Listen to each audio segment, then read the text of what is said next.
Again, don't hesitate in your planning for your Link 2013. If you're in flight, if you're in progress, there's no reason to stop. I've got many customers who are in that. We've been having that discussion repeatedly. What's the go, no-go line?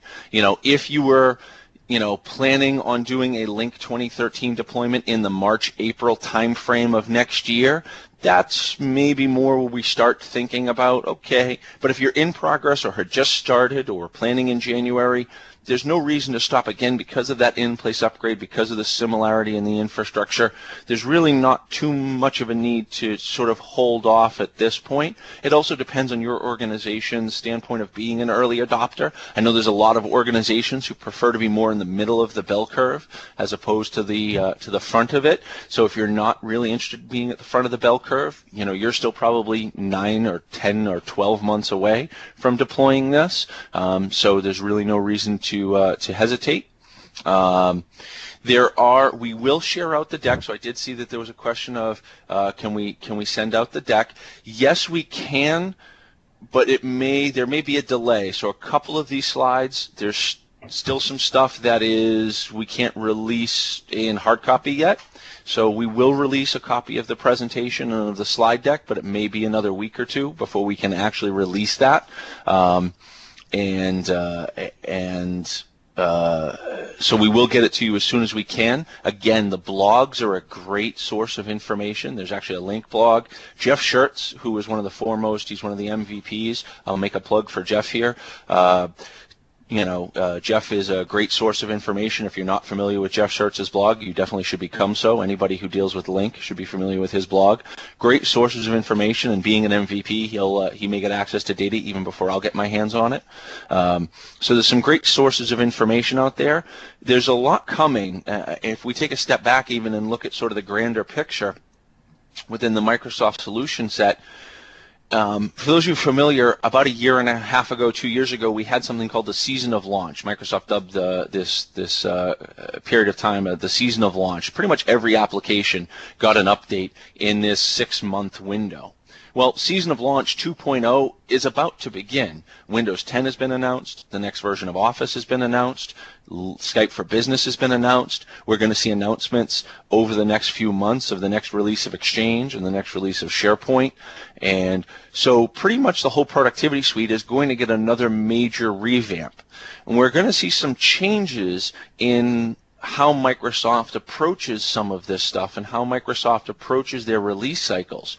One of the ideas is to get more features out quicker, not wait for major releases. Users are more able to adapt to one change a month than 20 changes at one time at a point in time in a year, right? So those slow releases, or rather fast releases, but only changing a few things, you're going to see more of that from the Microsoft solution set.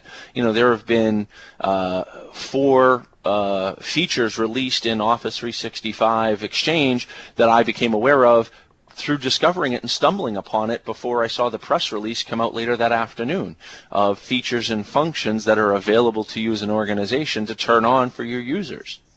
So you definitely see a lot of that. So there was a question about the Azure monitoring service. So there's not too much more I can get into yet. A lot of that is still fairly tightly wrapped. But it's, again, it's that integration.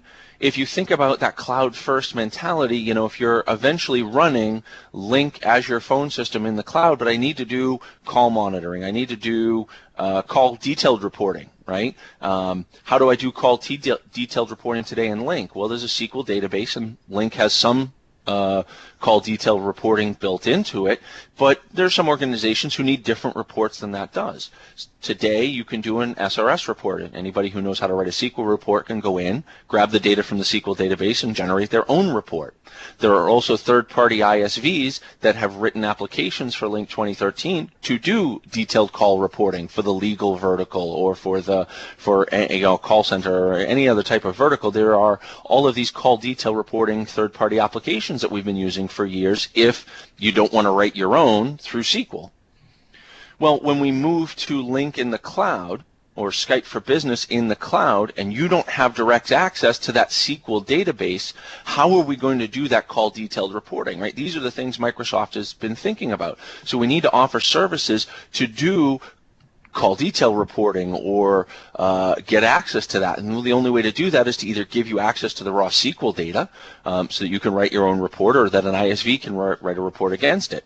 In a multi-tenant environment, I can't do that, so I somehow have to copy your data out. There's a lot of things on the back end and moving parts here that Microsoft is thinking about, those features and functions that you're using on premises today. I can't guarantee everything I just laid out is exactly how it's going to work, but Microsoft understands and is doing a lot of due diligence on how people are using Link 2013 today from a compliance, security, management standpoint, and they need to make sure that if you go to a pure cloud-based service offering, you can do those same things.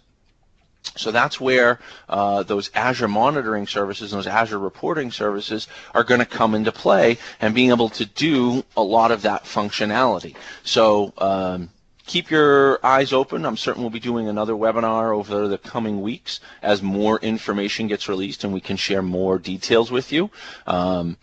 And as the previews come out and the demos come out, we can start showing off the actual alphas and betas of the client. We'll definitely schedule those webinars because, you know, one of the big philosophies here at New Signature is education, right? The more knowledge you have as an IT organization, the more empowered you can be to make decisions. So our job is to get you that information. So we're going to, as fast as we can, as fast as the information is cleared and released, we'll set up these short webinars and be able to release that data to you and show you what we can.